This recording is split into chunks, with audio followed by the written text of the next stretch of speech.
অভিমান করে বসে আছেন। যখন ছটা নীতি যখন হয়ে গেল, অভিমান পাঁচটা নীতি যখন হয়ে গেল, তখন গেল না, তখন গোবিন্দ দেখছেন আবার এবার মনোবাসনা পূর্ণ হতে চলেছে। দাদা নিয়ে নীল বসনে বদন চেপে বসে আছেন। এবার গোবিন্দ গিয়ে বলছেন, হে রায়, তুমি একটা মাত্র কথা বলো। বদসি যদি কিঞ্চিদপি দন্ত রুচি কৌমদি, বদসি যদি কিঞ্চিদপি দন্ত রুচি কৌমদি, করতি দরতি মীরমতি গৌরম শ্রী রাধে। রাধে তুমি বলো কথা, রাধে তুমি বলো কথা, উড়ে যাবে প্রাণের ব্যথা। রাধে তুমি বলো কথা, দূরে যাবে প্রাণের ব্যথা। ষোলো বিশ্ব ভালো সুধা, দূরে যাবে প্রাণের ব্যথা। ষোলো বিশ্ব ভালো সুধা, দূরে যাবে প্রাণের ব্যথা। তুমি বলো কথা। হে রাধে, তং যদি কিঞ্চিত দেবে বদসী, অর্থাৎ তুমি যদি কিছু মাত্র কথা বলো, নিদান একটাও কথা বলো, দেখবেন মানুষ কথা বললে কি হয়, প্রথমে দাঁত বের হবে। কথা বললেই দাঁত বের হবে।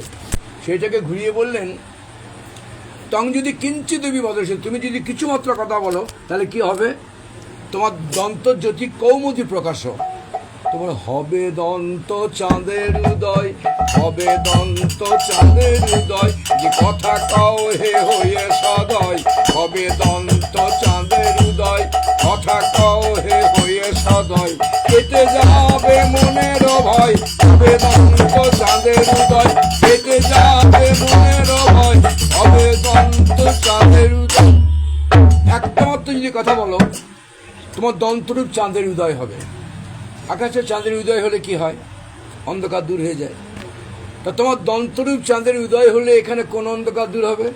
রায়, তোমার মান দেখে আমার অন্তরে যে ভয়রূপ অন্ধকার হয়েছে, সেই অন্ধকারটি দূর হবে।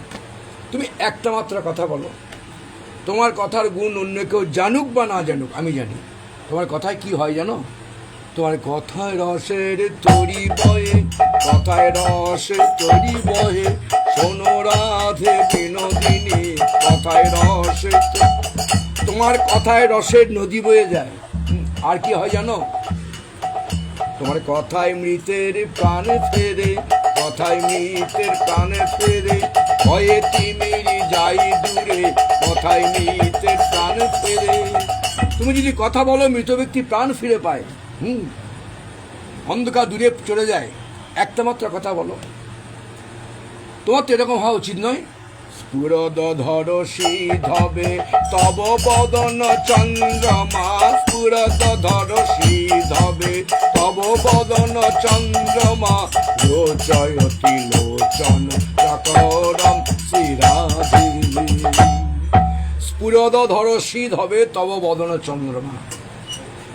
রায়, আকাশে চাঁদের উদয় হলে কি হয়, তোমার বদন চাঁদের এমনই মহিমা। বলে না যে আকাশে চাঁদের সুধা আছে, কিন্তু আকাশের চাঁদের সুধা উচলে উচলিয়ে পড়ে না। তোমার বদন চাঁদের এমনই মাধুর্য, তোমার বদন চাঁদ থেকে সুধা যেন উচলে উচলে উচলে উচলে পড়ছে। আর এই উচ্ছলিত সুধা পানার্থম মম লোচন চকরম সাবিলাসং করতি। তোমার এই সুধা পান করার জন্য আমার নয়ন চকরে পিপাসিত, নয়ন চকরে পিপাসিত, সুধা পানে আকাঙ্ক্ষিত, নয়ন চকর পিপাসিত, সুধা পানে আকাঙ্ক্ষিত। তাই তোমার পদে আশ্রিত, নয়ন চকর পিপাসিত, পদে আশ্রিত। আমার তোমার সুধা পান করার জন্য আমার লোচন চকর জন্য ব্যাকুল হয়ে আছে। তা তুমি কিঞ্চিত সুধা দান করে আমাকে তুমি কৃতার্থ করো, আমার ক্ষুধা নিবৃত্তি করো। তা তোমার তো এত প্রখর হওয়া উচিত নয়। মানে তুমি বলে চারুশীলে শান্ত স্বভাবা, তোমার তো এরকম হওয়া উচিত নয়। প্রিয় চারুশীলে মঞ্চময়ী মানমনিধানম, চারুশীলে মঞ্চময়ী মানমনিধানম, মান দান দাও হে প্রিয় চারুশীলে মঞ্চময়ী মানমনিধানম।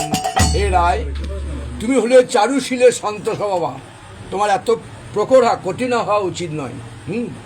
তুমি এক কাজ করো, অনিদানম মানম মুঞ্চ, তুমি যে অকারণ মান করেছো, এই মানটা মুঞ্চ মানে ত্যাগ করো, আজকের মতো ত্যাগ করো। এই মানটা আজকের মতো তুমি আমাকে দান করো। কারণ তুমি হলে কত ধনের ধনী, তোমার ধনভাণ্ডার থেকে এই সামান্য একটুকু যদি আমাকে দান করো, তোমার কমে যাবে না। একটা কথা নাই, কাঙাল যদি যায় ধনির দ্বারে, সে কি কবু ফিরায় তারে? তুমি কত ধনের ধনী, তোমার এই মান ধনটুকু আজ আমাকে।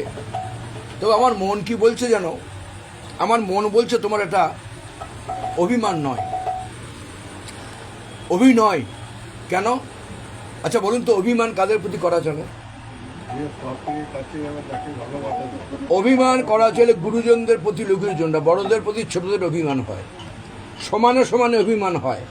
কিন্তু রায়, আমি তোমার চরণের দাস, দাসের প্রতি কি কখনো অভিমান করে? দাসকে তো শাসন করে। তুমি যদি সত্যি আমার উপর কুপিতা হয়ে থাকো, তাহলে এক কাজ করো, তুমি আমাকে শাস্তি দাও।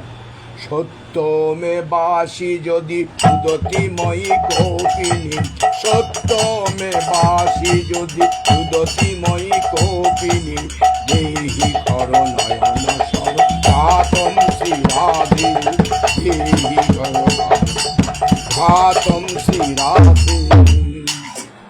তুমি যদি সত্যি আমার উপর কুপিতা হয়ে থাকো, ক্রোধান্বিতা হয়ে থাকো, তাহলে এক কাজ করো, তুমি বিদ্ধ করো নয়ন স্বরে, বিদ্ধ করো নয়ন স্বরে, তুমি তোমার নয়ন স্বর আমার উপর বিদ্ধ করো। বিদ্ধ করো নয়ন বানে, বাদ দাও, সে ইয়ে করো না। বিদ্ধ করো নয়ন বানে যদি অপরাধী ভাব মনে, বিদ্ধ করো নয়ন বানে অপরাধী ভাব মনে, শোনো রাধে সুভাষণে অপরাধী ভাব মনে, শোনো